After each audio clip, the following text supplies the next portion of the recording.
ছাড়ো বলছি, আমাকে ছাড়ো বলছি।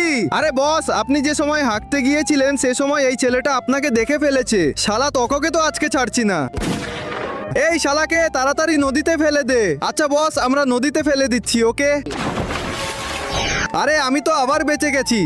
তুমি শুধু আমার কারণে বেঁচে গেছো। আর বলো, শুধু তোমার একটি ইচ্ছা আমি পূরণ করব। আরে এই শালার তো আমাকে মেরে ফেলেছিল, আমাকে আর বদলা নিতে হবে। আচ্ছা ঠিক আছে, এই রাক্ষসটা যখন বেরোবে সে আগে যার নাম শুনবে তাকে মেরে ফেলবে। আরে তোরা দুইটা তাড়াতাড়ি খেয়াল রাখিস। আরে নাম বলো তাড়াতাড়ি, ওকে তো আমাকে শেষ করতে হবে। আরে ওর নামটা তো মনে পড়ছে না।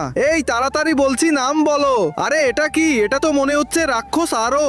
ওর নামটা জানি কি? আরে এটা তো আমার ছেলে। আরে তাড়াতাড়ি এখান থেকে পালা বান্টি। বান্টি বাবা, তুমি এটা কি করলে? তুমি আমার নামটা কেন ওকে বললে? তার আগে একমাত্র আল্লাহ তাআলা আমাদের সকল বিপদের